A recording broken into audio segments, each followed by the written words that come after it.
I have my own thoughts, but because they are my own thoughts, I don't want to give them ideas. So I'm going to hold on to my thoughts and watch how this shakes out. Yeah, I have my own thoughts about how this is going to shake out, and as I said, I don't want to give the other side the power over what I'm thinking. So I guess the question is, with all that's going on, do we think that Paramount maybe bowed to political pressure, or was it just business, or is it a little suspect at the timing? I mean, or is it all of those things? I think two things can be true at once. You cannot ignore the politics of the moment, that this is a president who's made clear how he feels about certain people in the media, and there's this multi-billion-dollar, $8 billion merger that's pending that the government can weigh in on.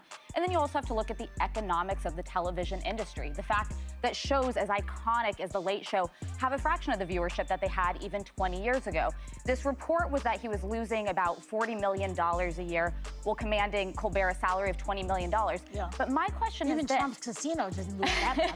My question is this. It all started with the shocking downfall of one of late-night television's biggest names, Stephen Colbert. After years of mocking, preaching, and turning comedy into a nightly political sermon, his show reportedly got the axe. And not because of censorship or some government conspiracy. No. The reason? Cold, brutal numbers. His show was losing around $40 million every single year. But instead of facing that hard truth, the hosts over at The View, especially Sunny Hostin, were already in panic mode, tossing out wild claims about authoritarian takeovers and threats to democracy. I think that we don't know if it's purely financial. I mean, if you look at some of the numbers, But the timing, it could be financial, and I don't know that it's purely political.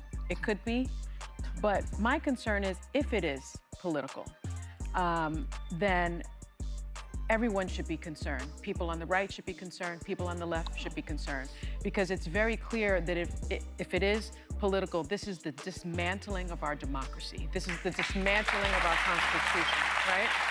And so the First Amendment is the First Amendment for a reason, and that is freedom of the press, freedom of speech, freedom to speak truth to power. If that is taken away, if the comedians are being attacked, then that means our Constitution is being dismantled. That's right. This wasn't just TV gossip. This was a meltdown happening live on national television. With The View being one of the few mainstream daytime talk shows that still clings to an old-school political narrative, the tension was real. The idea that a giant like Colbert could fall had everyone scrambling to spin the story. Was it political suppression? A fascist attack on the press? Or was it just a bad business call?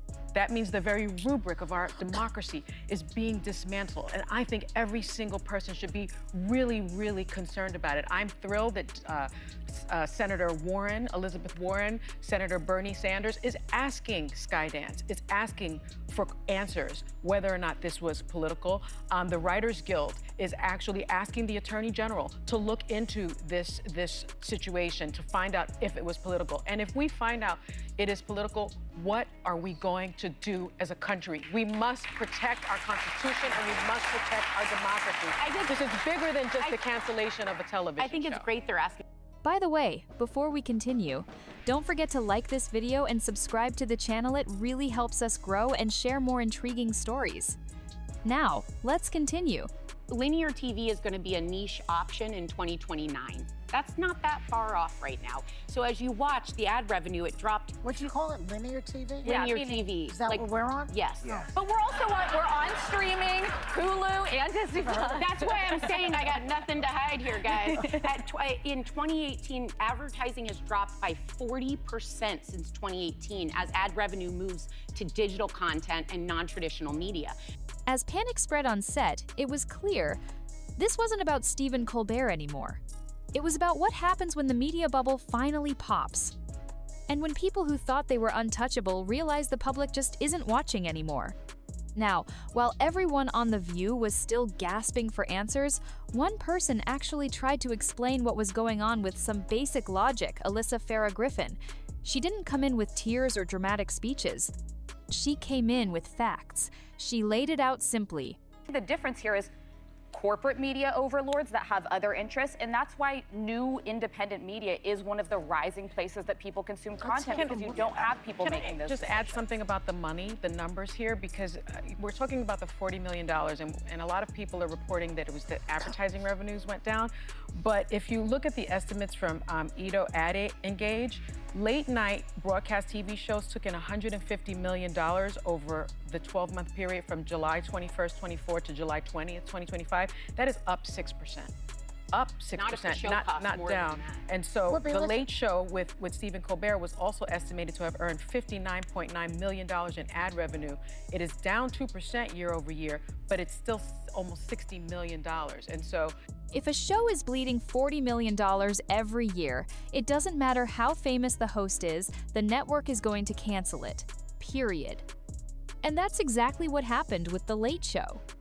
But right as she finished explaining that, Joy Behar jumped in with one of the most tone-deaf comments of the episode. She tried to make a joke, saying even Donald Trump's casinos didn't lose that much money. You could feel the air get sucked out of the room. It was like she realized mid-sentence that her joke made Colbert look even worse. Not better, worse. What Alyssa said wasn't even controversial. It was reality. Colbert was pulling in a $20 million salary while delivering only a fraction of the viewership the show used to have.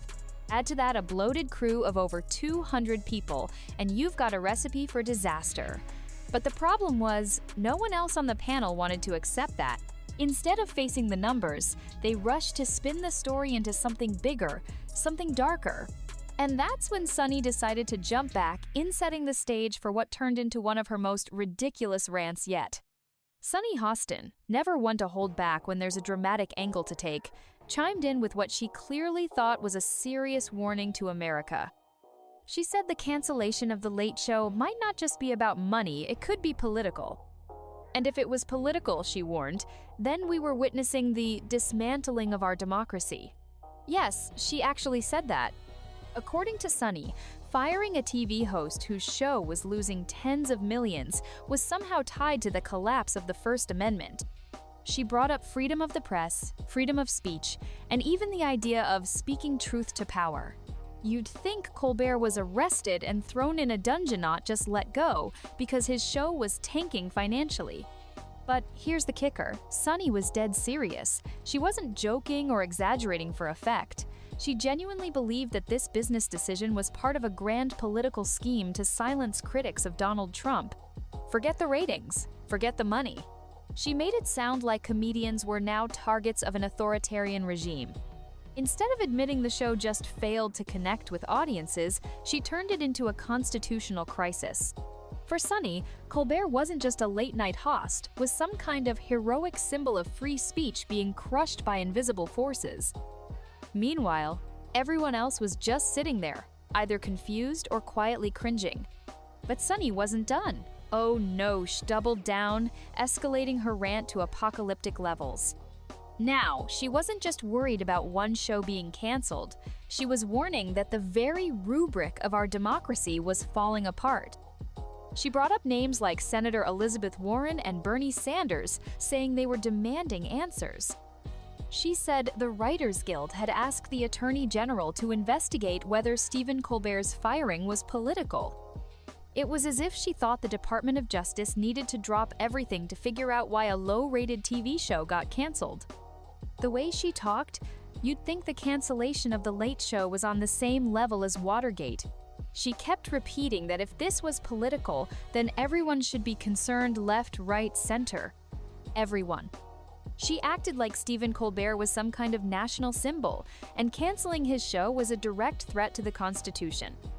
But what she failed to mention, or maybe refused to understand, was the simple reality. People weren't watching the show anymore. And when a show stops making money, it ends.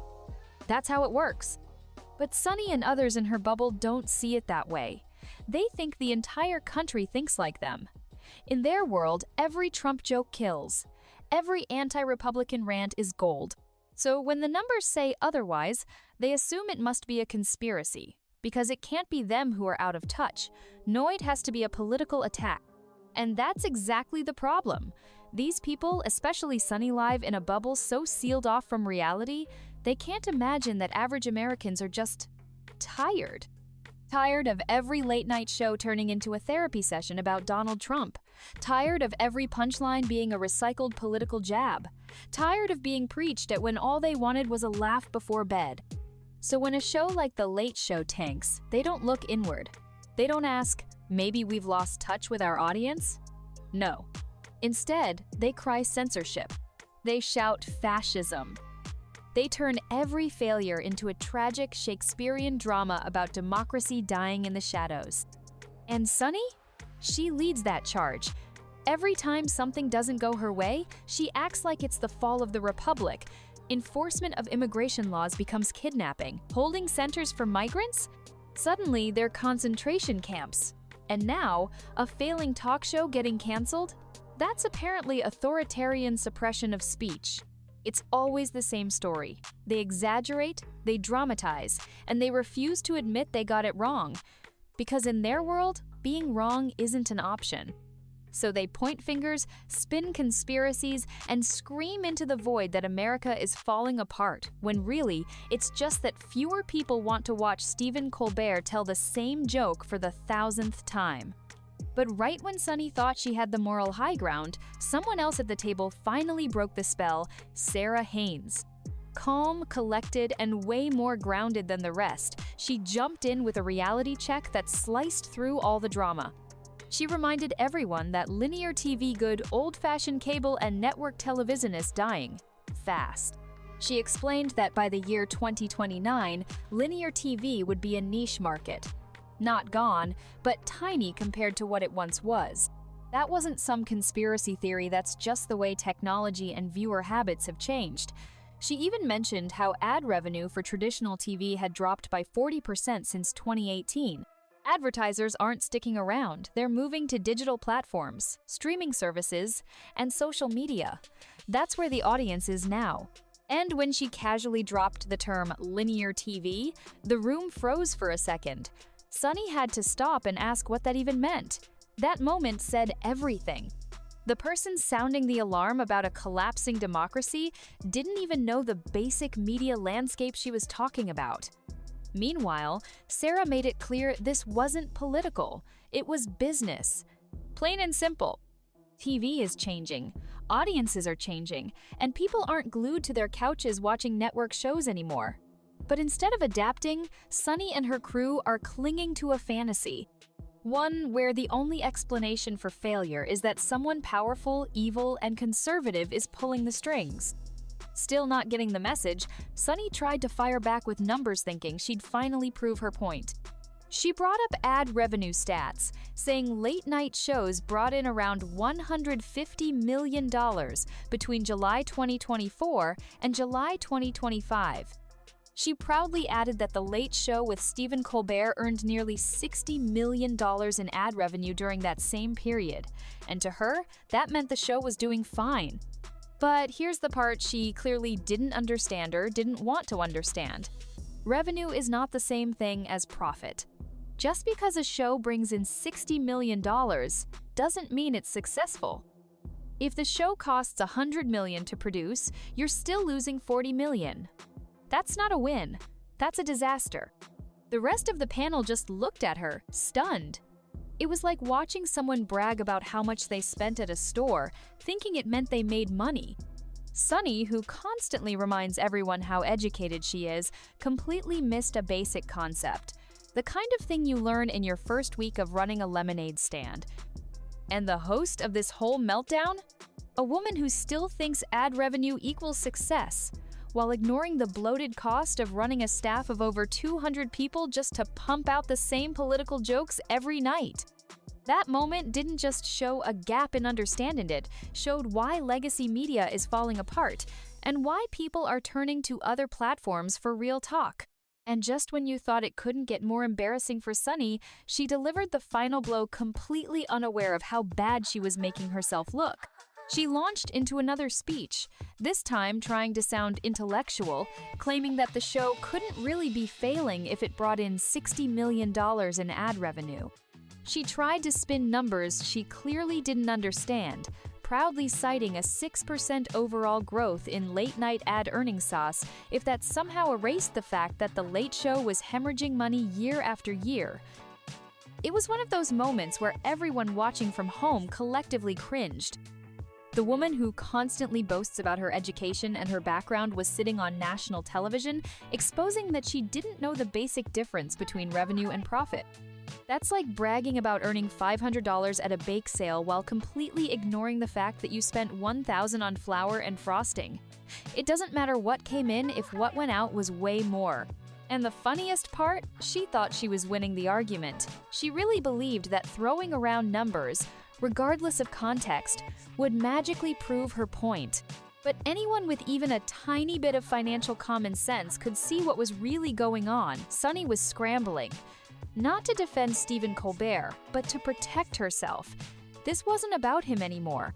It was about building a defense for the moment when the media axe finally swings in her direction. Because whether she wants to admit it or not, she sees the writing on the wall. She knows traditional TV is crumbling. She knows audiences are tuning out. She knows that outrage politics disguised as comedy isn't working anymore. And worst of all, she knows that her days on The View might be number-danned not because of censorship, not because of politics, but because the whole format is becoming irrelevant. So she spins these emotional fairy tales about democracy collapsing and authoritarian regimes rising, not because she believes them, but because it's the only narrative that lets her avoid saying the truth out loud. Maybe we're just not entertaining anymore. And what's even sadder is that the panel let her go on like this. No one seriously challenged her. Maybe they were too polite, maybe they were too afraid, or maybe they just didn't care anymore. But while Sunny ranted about free speech, the rest of the world was already moving on, clicking over to YouTube, to podcasts, to independent creators who don't need a $100 million budget to speak honestly. And deep down, Sunny knows it too. That's why she talks louder, uses bigger words, and builds more dramatic theories.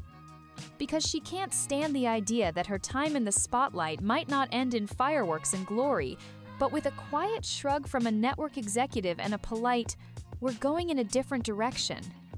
That disconnect between Sunny's fantasy numbers and real-world economics is exactly why mainstream media is crumbling. While people like her are clinging to outdated models and pretending everything's fine, the world has already moved on. And that's where Alyssa made another critical point tone that Sunny clearly didn't want to hear. She said legacy media just can't compete anymore. Not with the rise of independent creators, not with the changing habits of viewers, and definitely not with a bloated, overly political show that costs $100 million a year to run. The difference is simple. People today want something real. They're tired of filtered, corporate-approved messaging that pretends to be edgy but is actually just predictable. They want content that feels honest even if it's messy, even if it's raw. And more they're getting it from independent voices who don't need a giant studio, a multi-million-dollar budget, or a 100-person staff just to say what they think. But Sunny? She can't accept that. She needs to believe that if her show ever gets canceled, it won't be because viewers tuned out or advertisers walked away. No. In her world, it'll be because the evil forces of Trumpism are out to silence her. That's the emotional shield she's building because deep down, she knows what's coming. The numbers don't lie. The audience is shrinking. And her excuses are running out. If you enjoyed this video, don't forget to hit the like button and subscribe to this channel. Also, drop your thoughts in the comments. See you on the next one.